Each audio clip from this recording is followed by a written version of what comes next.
Silver prices are up again today, almost getting to $38 an ounce yet again. And this time it's not because of what the Fed may or may not do in September. I'm going to tell you what's going on, and it has to do with fear. And also, I need your help to identify a coin, if you want to call it that I just got from my local coin shop. Let's get into it as we explore.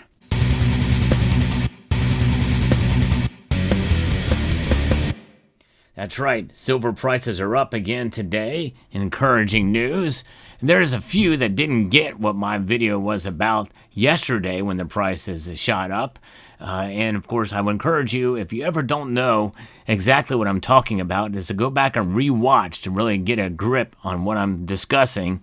Although I thought it was a relatively simple concept, there are some people that didn't quite get it. But I also want to remind you of channel sponsor Summit Metals. Summit Metals, they've got really good customer service. They've really improved in so many different areas, from their website to how they handle orders and also their fast shipping. For being a new company, they're growing extremely fast, and they're adapting to the changes in the market, and also providing you with more options and more choices as well. So check them out at summitmetals.com. So let's talk about what happened with gold and silver today, because the other metals, the platinum group metals, they're getting hit fairly hard today, including rhodium. It fell almost 1.5% today, down $100. Palladium fell $22 a day, and platinum fell $13 a day. But silver is the winner of the day. That's right. Far surpassing those other three metals, and far surpassing gold in its climb today. Up 39 cents. And up 1% here to $37.86. It got to a high of $37.94 earlier, not that long ago, because the markets were kind of mixed as they opened. In fact, gold was down slightly. We're going to get into what's going on here. We have some hint of what's happening. China's services activity unexpectedly grew in July to the fastest pace in over a year in overnight news, indicating a resilience in the sector during the summer travel season. The S&P China Services Purchasing Managers Index rose to 52.6% from 50.6 in June, making the strongest expansion since May of 2024. The result beat the median forecast of 50.4% from economists surveyed by Bloomberg. According to Jim Wyckoff here, summer is typically a peak season for Chinese services such as tourism, transportation, and entertainment. Increased activity or increased travel and a more stable trade environment drove the fastest rise in export orders since February. And that is going to be good for silver, folks. It means going to be more demand for silver. And when we talk about what's moving the price of silver from one day to the next, well, that's what this channel does, bringing you the latest precious metal news, but understanding that there's larger drivers of the price in general that are really part of what is keeping the price up. And we know that revolves around supply and demand and other factors too. I also almost always say in my analysis videos of the silver market is that we cannot discount the possibility of efforts by the big bullion banks to suppress the price of silver through high-frequency trades and timed sell-off points. If you believe that, and I believe, I'm more open-minded to it now than ever before, and I certainly do keep that in mind, but never underestimate the power of the natural market, folks. And this is why this channel exists, to give you that perspective as well, too. So, nonetheless, I've always said, too, watch what happens in China. A central bank survey said Chinese citizens' perception of the jobs market fell to its lowest level ever in the second quarter. Results of this private survey contrasted with the official PMI, which showed services activity weaken in July, with the gauge falling from 50 to 50.1 in June. So there's that sentiment as well, too. And so there's a chorus of stock market prognosticators at some of Wall Street's biggest firms here in America is warning clients to prepare for a pullback as sky-high equity valuations slam into soaring economic data. Morgan Stanley, Deutsche Bank, AG, and Evercore ISI all warned the S&P 500 stock index is due for a near-term drop in the weeks and months ahead. These forecasts follow a strong stock market rally from April's lows that pushed prices to record highs last week. Of course, it's also not lost on us about some of the news and announcements we got today with more tariff fears. And I know I mentioned it a lot, but it is something that is driving markets in general. There's a 39% tariff on Switzerland and some of their exports, and also on chip manufacturers, semiconductors, and the like. More there. And of course, we talked about yesterday that that what's going on with India. We're finding out more news today about India's in support of Russia in some of their drone components, and so and oil and the like. And so there's going to be probably more negotiations with India and their relationship with Russia with this war in Ukraine.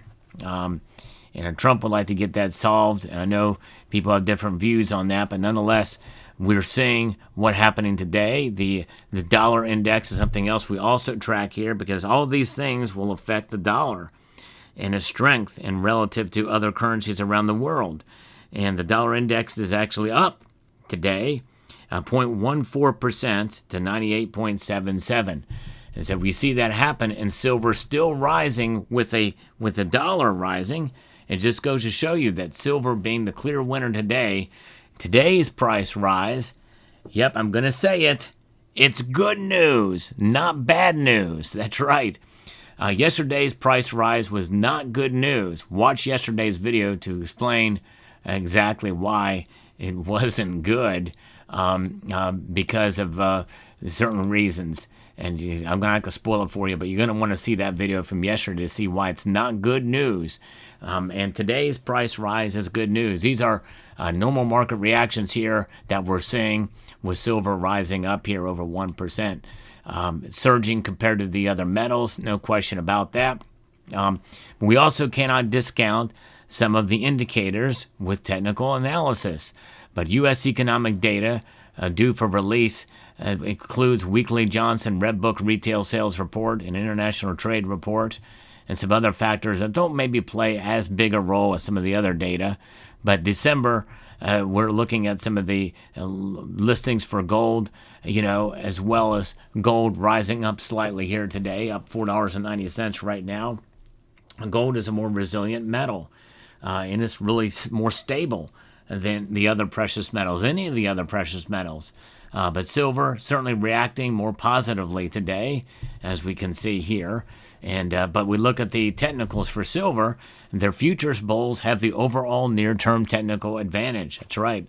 Here, that's bullish for the short term. A price uptrend on the daily bar chart has been negated.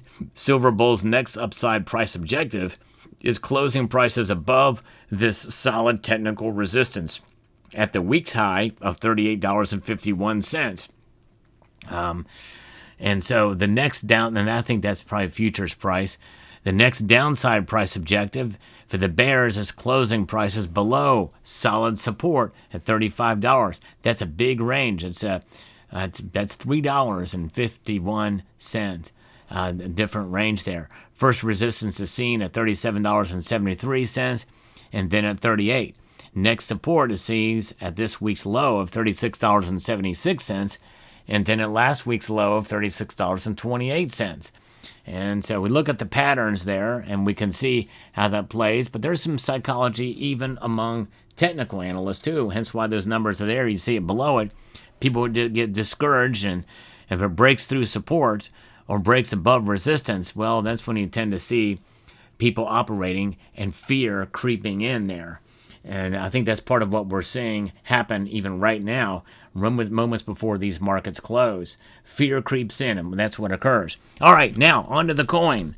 I think it's a coin. I'm not sure. There's no denomination on it, but I got this at my local coin shop, as well as this. Let me show you this first. Pretty good price on this, 1¼ ounce Guinea.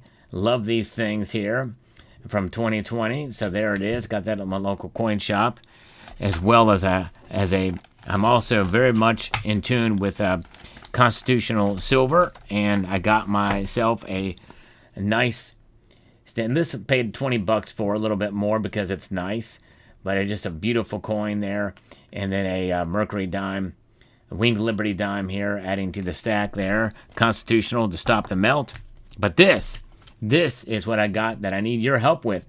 Screw AI. I'm not going to use AI to figure this out, or reverse Google image search, unless nobody can tell me what it is. I want to use you guys.